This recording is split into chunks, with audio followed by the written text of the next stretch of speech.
Magandang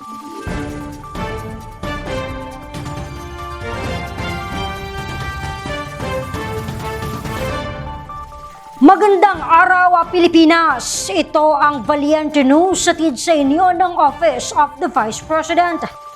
Nakatanggap ng gift packs mula sa OVP Southern Mindanao Satellite Office ang mga street sweeper at senior citizens ng Barangay Carmen sa Cagayan de Oro City. Narito ang ulat ni Alfie Matidios.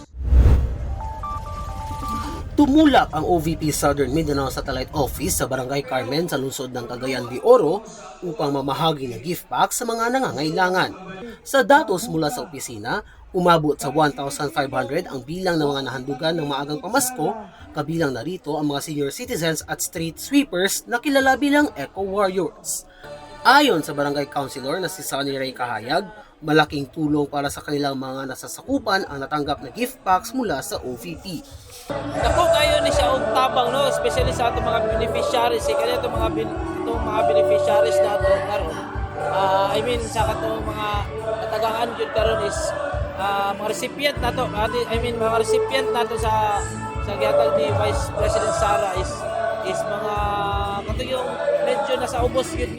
Dako akong pasalamat sa akong part tungod kay daghan kayo na tabangan ni OVP Sara Duterte ani nga beneficiaries. Og nagpasalamat usab kami nga niabot kini sa Barangay Carmen. Kay first time kini nahitabo diri sa among area sa Barangay Carmen, Barangay Hall.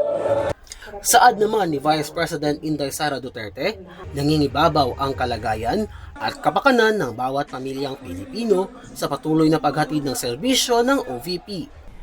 Ngayong araw, handog namin sa inyo ang munting regalo na tanda ng aming respeto at pagkilanlan sa inyo bilang mga katuwang, kaagapay at kasangga sa pagbuo ng isang maunlad at inklusibong Pilipinas.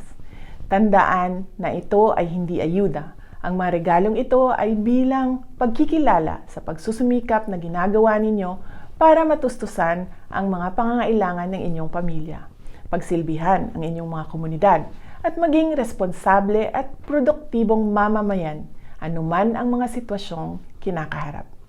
Mula po rito sa Carmen, Cagayan de Oro City, ako si Alfie Matidios, lahat para sa Diyos, bayan at pamilyang Pilipino. Valiente News. Abangan na ang iba pang mga balita at impormasyon dito lamang sa Valiente News. Mga kababayan, 5 days na lang Pasko na. Dahil weekend, asahan ang mataas na pila sa mga supermarket at mabigat na daloy ng trapiko kaya't habaan po natin ang ating mga pasensya. Muli ako po si Claudette Loreto para sa makabuluhan, naninindigan at matapang na mga ulat at impormasyon.